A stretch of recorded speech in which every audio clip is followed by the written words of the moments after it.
ನಮಸ್ತೆ ಎಜಿ ನ್ಯೂಸ್ಗೆ ಸ್ವಾಗತ.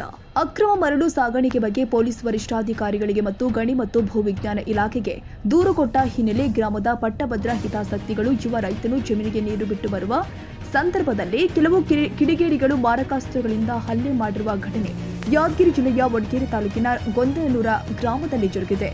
7 ಜಂಡ ತಂಡದಿಂದ ಯುವ ರೈತನಿಗೆ ಮಾರಣಾಂತಿಕವಾಗಿ ಹಲ್ಲೆ ಮಾಡಿದ್ದಾರೆ. ಗೊಂದನೂರ ಗ್ರಾಮದ ಯುವ ರೈತ ಗೋವಿಂದರಾಜ ಯಂಕಪ್ಪ ಯುವನ ಮೇಲೆ ಹಲ್ಲೆ ಮಾಡಿದ್ದಾರೆ. ಕೊಡಲಿ, ಬಡಿಗೆ, ಮಚ್, ಲಾಂಗ್ ಹಾಗೂ ದೊಣ್ಣೆಗಳಿಂದ ಹೊಡೆದಿರುವ ಪರಿಣಾಮ ರೈತರ ಮೂಳೆ ಮುರಿದಿದೆ. ಗ್ರಾಮಸ್ಥರು ಜಗಳ ಬಿಡಿಸಲು ಮುಂದಾಗ್ತಾ ಇದ್ದಂತೆಯೇ ದುಷ್ಕರ್ಮಿಗಳು ಸ್ಥಳದಿಂದ ಕಾಲ್ಕಿತ್ತಿದ್ದಾರೆ. ಗಾಯಾಳು ಗೋವಿಂದರ ಗ್ರಾಮಸ್ಥರು ಜಿಲ್ಲಾಸ್ಪತ್ರೆಗೆ ದಾಖಲಿಸಿ ಚಿಕಿತ್ಸೆ ಕೊಡಿಸುತ್ತಿದ್ದಾರೆ. ವಿಚಾರ ಗೊತ್ತಾಗ್ತಾ ಇದ್ದಂತೆ ಜಿಲ್ಲಾಸ್ಪತ್ರೆಗೆ ಅಖಿಲ ಭಾರತೀಯ ಪೊಲೀಸ್ ಸಮಾಜದ ರಾಜ್ಯ ಸಂಘಟನಾ ಕಾರ್ಯದರ್ಶಿ ಉಮೇಶ್ಗೆ ಮುದ್ದಾಳ್ ಭೇಟಿ ಕೊಟ್ಟು ಗಾಯಾಳು ಆರೋಗ್ಯ ವಿಚಾರಿಸಿ ಆತ್ಮಸ್ಥೈರ್ಯ ತುಂಬಿದ್ದಾರೆ. ಇದೇ ವೇಳೆ ಮಾತನಾಡಿದ ಉಮೇಶ್ಗೆ ಮುದ್ದಾಳ್, ಹಲ್ಲೆ, ದರೋಡೆ, ಕೊಲೆ ಪ್ರಕರಣಕ್ಕೆ ವಡಗೇರ ಈ ಹಿಂದೆ 2-3 ಪ್ರಕರಣಗಳು ಪೊಲೀಸ್ ಠಾಣೆಯಲ್ಲಿ ಆದರೂ ಕೂಡ ಮತ್ತೆ ಹಲ್ಲೆ ಮಾಡಿದ ದುಷ್ಕರ್ಮಿಗಳ ದಾಖಲಾದರೂ ಕೂಡ ಕಾನೂನು ಮತ್ತು ಪೊಲೀಸ್ ಭಯವಿಲ್ಲದೆ ಗೊಂದನೂರ ಗ್ರಾಮದಲ್ಲಿ ವಿವಿಧ ಸಮುದಾಯಗಳ ಮೇಲೆ ಇದೇ ರೀತಿ ದೌರ್ಜನ್ಯ, ದಬ್ಬಾಳಿಕೆ, ಹಲ್ಲೆ ಮಾಡುತ್ತಾ ಬಂದಿರುವ ಚಾಳಿ ಇದೆ.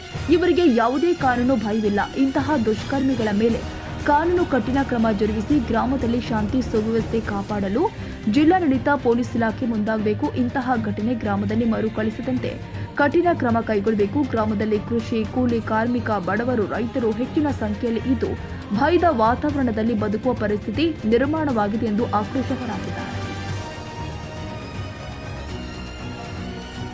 ಕನ್ನಡಿಗರ ಮೆಚ್ಚಿನ ನಿಮ್ಮ ಎಜೆ 24/7 ನ್ಯೂಸ್ ಕನ್ನಡ ವಾಹಿನಿ ಇದೀಗ ಟಿವಿಯಲ್ಲಿ ಲಭ್ಯ.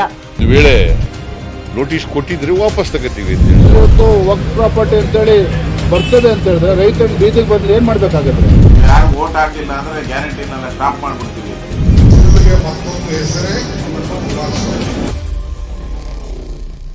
ಕರ್ನಾಟಕ ಮತ್ತು ದೇಶ ವಿದೇಶ 360 ಡಿಗ್ರಿ ಸುದ್ದಿ ಹಾಗೂ ಉತ್ತರ ಕರ್ನಾಟಕ, ಬೆಳಗಾವಿ, ಬಾಗಲಕೋಟೆ, ಧಾರವಾಡ, ಹಾವೇರಿ, ಗದಗ, ಬಿಜಾಪುರ ಜಿಲ್ಲೆಯ ಕ್ಷಣ ಕ್ಷಣದ ವಿವರವನ್ನ ಪಡೆಯುವುದಕ್ಕೆ ಎಜೆ 24/7 ನ್ಯೂಸ್ ಕನ್ನಡ ವಾಹಿನಿಯನ್ನ ಲೈಕ್ ಮಾಡಿ, ವಿಡಿಯೋಗಳನ್ನ ಶೇರ್ ಮಾಡಿ, ಕಮೆಂಟ್ ಮಾಡುವ ಮೂಲಕ ನಮ್ಮ ವಾಹಿನಿಗೆ ಸಹಕಾರ ನೀಡಿ ಮತ್ತು ಚಾನೆಲ್ ಅನ್ನ ಸಬ್ಸ್ಕ್ರೈಬ್ ಮಾಡಿ. ಧನ್ಯವಾದಗಳು.